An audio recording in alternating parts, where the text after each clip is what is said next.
Piri Reisin sirlərlə dolu xəritəsi. Müəmmalı varlıq. 1929-cu ildə bir qrup tarixçi ceyran dərisi üzərində çəkilmiş heyrətamiz bir xəritə aşkar edir. Araşdırma sübut edir ki, 1513-cü ildə Türk hərbi donanmasının məşhur Osmanlı dənizçisi, admiral və kartoqraf Piri İbn Hacı Muhammed Reis və ya qısaca Piri Reis tərəfindən çəkilən bu xəritə bugünə qədər dünyanın ən müəmmalı sənədidir. Xəritə ceyran dərisi üzərində 9 fərqli rəngdən istifadə edilərək çəkilib. Günümüzə xəritənin ancaq yarı hissəsi gəlib çatıb. Bu hissənin eni 65 sm, uzunluğu isə 90 sm-dir. Üzərində 24 fərqli qeyd var. 9 gəmi, 3 kral və 17 fərqli heyvan rəsmi təsvir edilib. Piri Reis tərtib etdiyi xəritədə Afrikanın üzərinə fil, dəvəquşu, Cənubi Amerikanın üzərinə isə lama və puma heyvanlarının rəsmini çəkib. Bu isə ya möcüzədir, ya da Piri Reisin o torpaqların iqlimini, təbiətini bilməsi anlamına gəlir.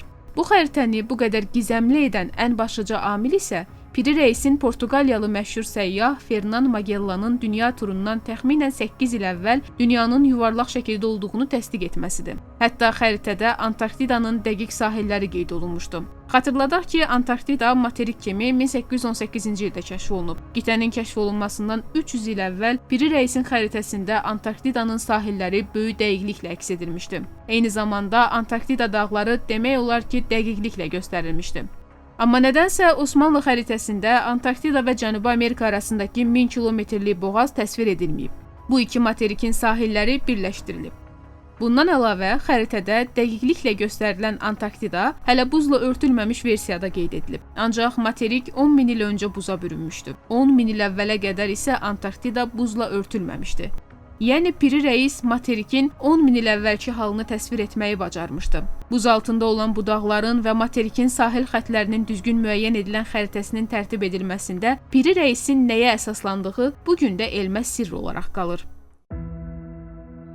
Həmçinin xəritədə 2 Amerika qeyd olunub. Bəli, Piri Reisin xəritəsi ilk xəritələrdən biridir ki, Amerikanın ikisi də qeyd olunub. Xəritə Kristofor Kolumbun səyahətindən və Amerikanın rəsmi kəşfindən 21 il sonra tərtib edilib və onun üzərində nəinki dəqiq sahillər, hətta çaylar və Ant dağları da qeyd olunub.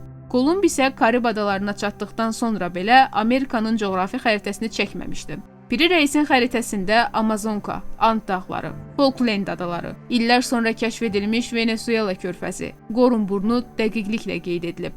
Sirli xəritə Amerikalı araşdırmaçı, qədim dünyanın sirlərinə bələd Arlington Miller'in də diqqətini cəlb edib. Xəritənin dəqiqliyini yoxlamaq istəyən alim müasir xəritə ilə onu müqayisə edib. Araşdırmadan sonra Osmanlı xəritəsinin tamamilə dəqiq olduğu məlum olub. Təcrübələrindən sonra alim bəyan edib ki, belə tam dəqiq xəritəni hazırlamaq üçün aeroçəkiliş lazımdır. Görünür, xəritəni çəkənlər yerin kürə formasında olduğunu bilirdilər. Amerikalı alimin fikrinə görə belə dəqiq xəritə hazırlamaq üçün sferik həndəsə elmini bilmək lazım idi. Amma bu elm Piri Reis dünyasını dəyişdikdən 200 il sonra ortaya çıxıb. Miller əminliklə əlavə edib ki, Piri Reisin xəritəsi çox qədimdə mövcud olmuş, amma indi itmiş hansısa bir xəritənin kopyasıdır. Bu xəritəni sirli edən xüsusiyyətlərdən biri də onun üzərindəki simvol və fiqurlardır. Onlardan biri də yarı insan, yarı heyvana bənzəyən fiqurdur. Bu fiqur üçün müxtəlif fikirlər səslənmişdi. Onu Dəccal, cin, şeytan və başqa mistik varlıqlar olaraq adlandırırlar. Şəklin üzərində Piri Reis özü qeyd yazmışdır. Bu canavarın 7 qarış boyu var. Gözlərinin arasındakı məsafə 1 qarışdır, amma zərərsizdir.